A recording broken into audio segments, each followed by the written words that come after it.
Mijn naam is Tamar Beks en ik ben geboren in Nederland.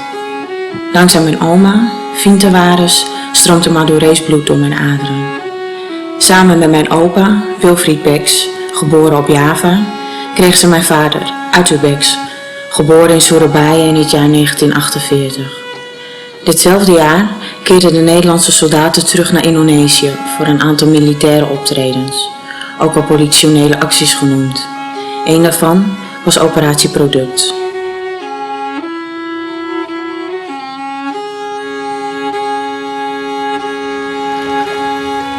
Duizenden kilometers van mijn thuis en land verwijderd vind ik hier in Indonesië toch een stukje thuis terug. Meer dan 3 eeuwen geleden introduceerden de Nederlanders koffieplantages in Indonesië. Het beleid van het cultuurstelsel zorgde voor een enorme uitwisseling van koffiebonen tussen Indonesië en Europa. De Grote Postweg, een weg aangelegd tijdens de regering van generaal-gouverneur Herman Willem Danos, vervoerde duizenden tonnen aan koffiebonen en verscheepte deze van Java naar Europa.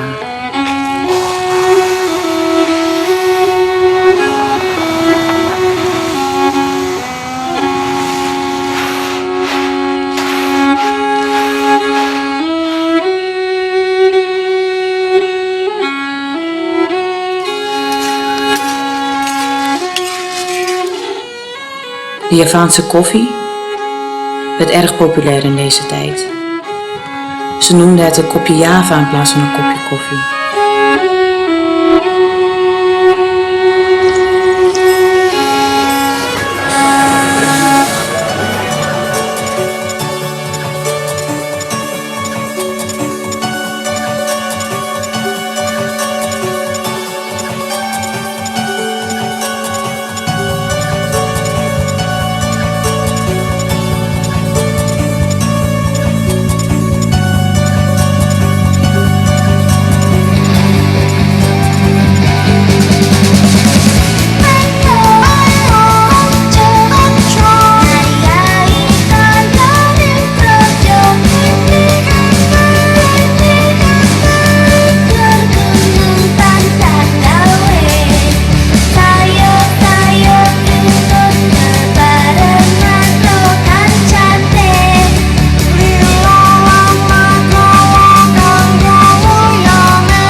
Ya ini tanya, diam.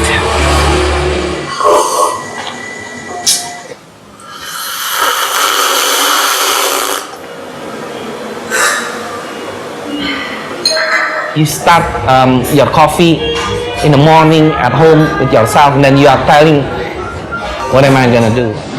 Kopi itu, kalau saya bayangkan tuh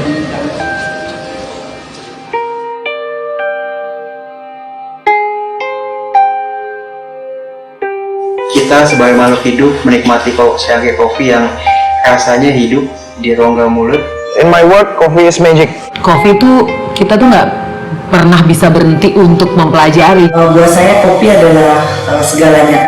Makna kopi sebetulnya simpel saja kalau buat saya. It's about feeling comfortable. Jadi kopi itu membuat sebuah pertemanan menyatukan persahabatan dengan siapa saja. Kalau orang berjalan ini jejaknya lebih kelihatan.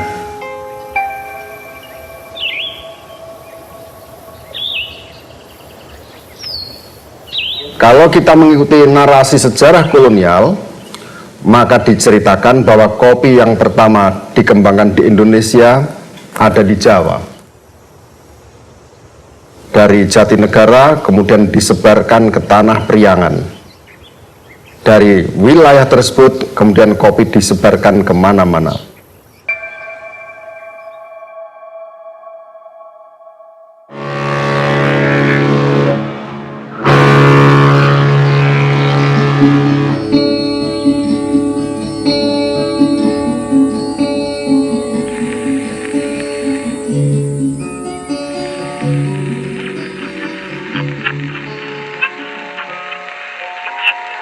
Dari arsip VOC, kita bisa melihat tahun 1707, Gubernur Jenderal Van Horn membagikan bibit-bibit kopi ke Batavia, Cirebon, kawasan Priangan, dan pesisir utara Jawa. Pada tahun 1724, ekspor kopi dari Jawa ke Eropa sudah melebihi ekspor kopi dari Mocha.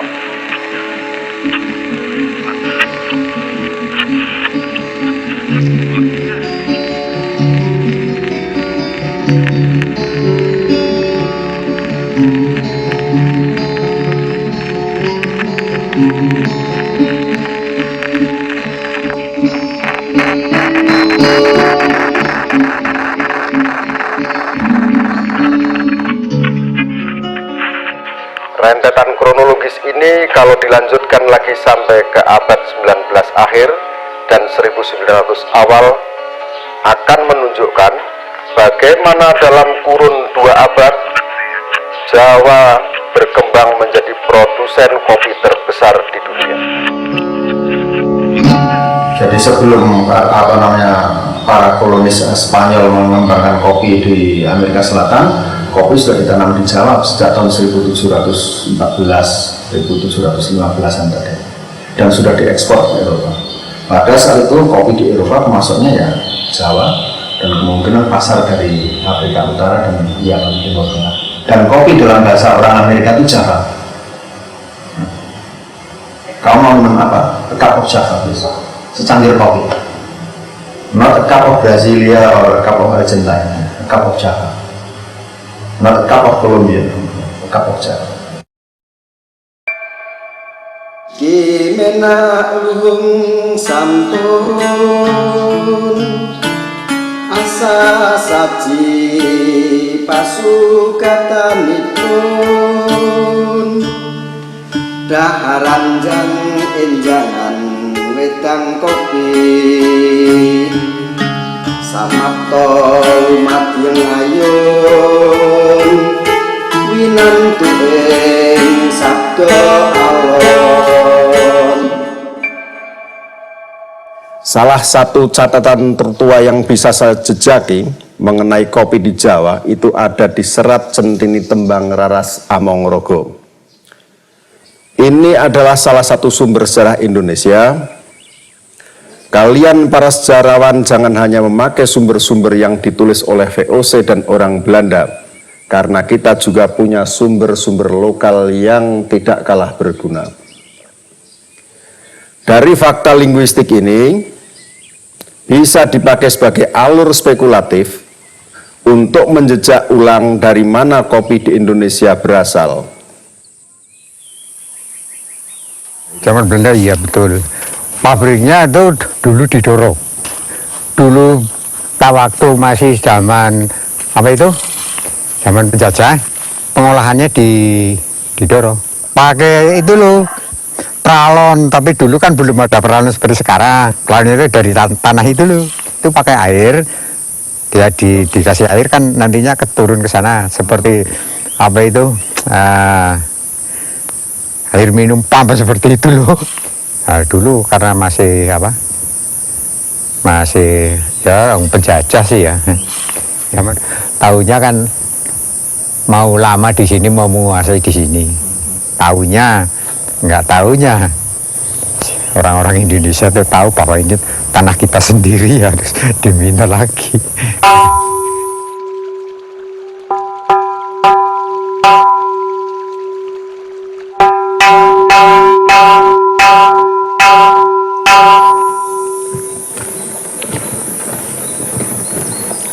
Kena keliru di sini nih.